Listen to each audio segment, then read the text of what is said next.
여러분 안녕하십니까? 헬로티비 대구 경북 뉴스입니다. 14일 0시 기준 대구 코로나19 신규 확진자는 46명입니다. 외국인 지인 모임 관련으로 4명이 추가돼 누적 확진자는 742명으로 늘었습니다. 달성군의 종교시설에서 3명이 추가됐고 북구에 있는 종교시설과 관련해 2명이 감염됐습니다. 또한 수성구 일가족 관련으로 3명, 동구 일가족 관련으로 2명, 중구 소재 클럽 관련으로 1명 등이 추가 확진됐습니다. 확진자와의 접촉으로 18명이 감염됐고 해외 유입이 1명, 12명은 감염원을 조사하고 있습니다. 14일 0시 기준 경북의 신규 확진자는 45명입니다. 지역별로는 경주, 구미, 칠곡 9명, 포항과 경산 5명, 김천, 영주, 고령 2명, 안동, 영천 각 1명입니다. 경주에서는 지난 8일 요양병원 종사자가 감염 취약시설 선제검사에서 확진된 이후 관련 누적 확진자가 10명으로 늘었습니다. 방역당국은 확진자가 발생한 병동 종사자와 입원 환자를 대상으로 3일 간격으로 검사를 실시하고 모니터링을 강화할 계획입니다. 경북도의회가 군의군의 대구시 편입안에 대해 찬성 의견을 제시했습니다. 도의회는 14일 제326회 임시회 제2차 본회의를 열고 편입안과 관련해 무기명 투표를 실시했습니다. 투표 결과 제적의원 59명 중 36명이 찬성했고 22명이 반대, 1명이 기권했습니다. 도의회는 이번 투표 결과에 따라 찬성 의견을 경상북도에 통보할 방침입니다. 법원이 관급공사와 관련해 억대의 뇌물을 받은 혐의로 기소된 김영만 군의 군수에 대해 무죄를 확정했습니다. 대법원 제2부는 14일 김 군수에 대한 상고심에서 검사의 상고를 기각한다고 밝혔습니다. 김 군수는 2016년 3월과 6월 군의군 통합 취정수정 공사를 진행하면서 담당 공무원 A씨를 통해 공사업자로부터 뇌물 2억 원을 받고 A씨에게 허위 자백하도록 요구한 혐의로 지난 2019년 12월 재판에 넘겨졌습니다. 경주에서 60대 남성이 실종돼 경찰이 대대적인 수색 작업을 펼치고 있습니다.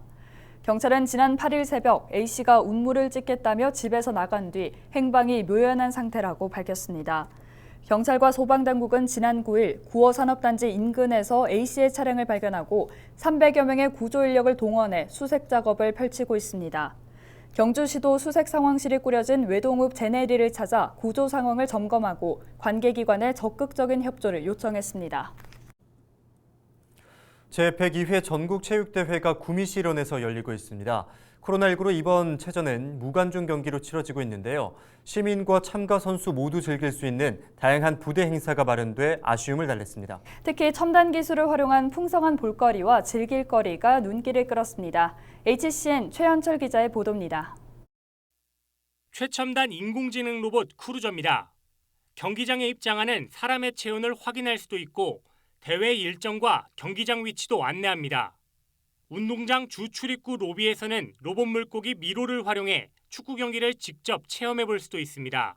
로봇 과학체전을 만들기 위해서 먼저 내빈 안내하는 크루즈와 그리고 순수 국내 기술 로봇 물고기 미로 등을 시민운동장 주 출입구의 로비에서 육상 경기를 위해 시민운동장을 찾은 선수 임원들에게 볼거리를 선사하고 있습니다. 경기장 밖 야외 부스에는 로봇과 VR 등 최첨단 과학기술을 활용한 다양한 즐길거리가 마련됐고 우수 농특산물 홍보관과 지역 대표 관광지 홍보 부스 등도 눈길을 끕니다. 여행 상품들을 또 그리고 여행지들 이 부분들을 좀 홍보하기 위해서 이렇게 전시하고 홍보하러 나왔습니다. 좀 많은 선수단들한테 홍보할 수 있기 위해서 어떻게든 이렇게 좀 코로나19 탓에 경기를 직접 볼 수는 없지만 이처럼 시민들도 체험할 수 있는 다양한 부대 행사가 마련되면서 아쉬움을 달랬습니다.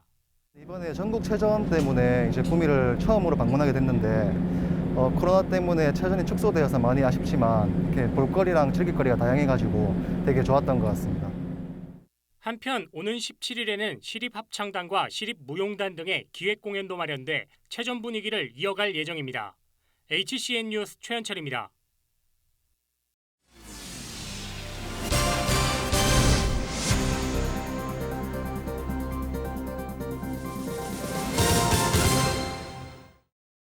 경상북도 산업유산인 쌍용양회 문경시멘트 공장이 수소 연료전지 발전소로 탈바꿈합니다. 지난해 국토부의 경제기반형 도시재생 뉴딜 사업에 선정돼 올해부터 본격적인 사업이 추진됩니다. 이하영 기자가 보도합니다. 1957년 건설된 쌍용양회 문경시멘트 공장입니다. 6.25 전쟁 이후 국토 재건을 위해 유엔의 지원을 받아 건설된 시설로 지난 2008년 문을 닫았습니다. 경상북도 산업유산으로 지난해 국토부가 공모한 경제기반형 도시재생 뉴딜 사업에 선정돼 올해부터 6년간 사업비 3,532억 원이 투입됩니다. 우리의 이제 소중한 문화유산 산업이거든요. 이 산업을 새로운 발전 먹거리로 만드는 동시에 이걸 잘 보존해서 우리 후손들에게 문화유산으로 남겨주는 그런 산업이 되겠습니다. 그래서 이런 공장을 그냥 뜯어내는 게 아니고 새로운 먹거리로 만드는 그런 중요한 도시재생 산업이라 생각합니다. 도시재생의 핵심은 수소 연료전지 발전소 건설로 쌍용양회 부진의 15,000제곱미터에 40메가와트급으로 조성됩니다. 4인 가구 기준 약 9만 세대의 전력을 공급할 수 있고 1,600여 세대의 도시가스를 공급할 수 있는 규모입니다.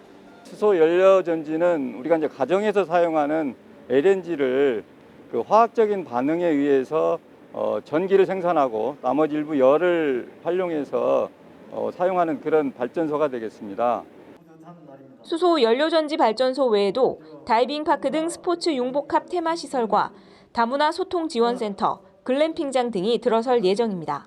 앞으로 문경은 21세기 수조 경제를 이끄는 선도도시로 부상하게 되고 아울러 일자리 창출과 지역의 경제 활성화에 큰 기회를 하리라고 봅니다.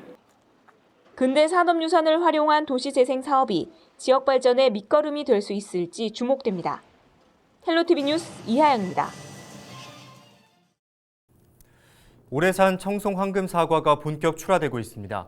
청송군과 대구 경북 능금농협 청송경제사업장은 14일부터 20일까지 이마트와 온라인 쇼핑몰인 마켓컬리를 통해 황금 사과 31톤을 출하합니다. 황금 사과의 품종명은 시나노 골드로 황금빛 과피의 아삭한 육질, 높은 당도로 소비자들의 입맛을 사로잡고 있습니다. 청송군은 지난 2018년부터 황금 사과를 특화 브랜드로 집중 육성하고 유통시장 선점을 위해 특허청에 황금진과 진황금 사과를 상표로 등록했습니다. 경북 지역 어린이집 영유아에게도 보육재난지원금이 지급될 전망입니다. 경상북도의회는 경북교육청 교육재난지원금에서 제외된 0세에서 5세 영유아에 대한 보육재난지원금 지원 방안을 담은 경상북도 보육재난지원금 지원 조례안을 의결했습니다. 이번 조례안 통과로 어린이집 아동 5만 3천여 명과 가정양육 아동 2만 7천여 명 등 총 8만 805명에게 30만 원씩 지급됩니다. 앞서 경북교육청은 교육재난지원금 지원 조례에 따라 유치원과 초중고 특수학교 등 학생 29만 3천여 명에게 1인당 30만 원을 지급했습니다. 수확철 농기계 사용이 늘어남에 따라 농민들의 각별한 주의가 요구됩니다. 경상북도 소방본부는 올해 9월 말 기준 농기계 안전사고로 이송된 환자는 433명으로 이 가운데 20명이 숨지고 413명이 다쳤다고 밝혔습니다. 사고 원인은 농기계 사용 증가와 기계 조작 미숙으로 사고 기종별로는 경운기가 75%로 가장 많고 트랙터가 25%를 차지했습니다. 소방본부는 사고 예방을 위해 농기계 안전점검과 보호장구 착용, 적절한 휴식, 음주운전 금지 등 안전수칙을 준수할 것을 당부했습니다. 경주시가 평생교육 환경 개선을 위한 국제기구 국제교육도시연합의 신규 회원도시로 정식 인증을 받았습니다. 스페인 바르셀로나에 본부가 있는 국제교육도시연합은 교육환경 개선과 평생학습을 통한 시민들의 삶의 질 향상을 위해 정책을 개발하고 회원도시 간 공동 연구와 협력을 한다는 취지로 1994년에 설립된 국제기구입니다. 경주시는 지난 6일과 7일 안동에서 온라인 화상회의로 열린 제10회 IAC 아시아태평양 네트워크 지역회의에서 최종 가입 승인을 받고 정식 회원도시로 가입을 마쳤습니다. 이상으로 뉴스를 마칩니다. 함께해 주신 여러분 고맙습니다.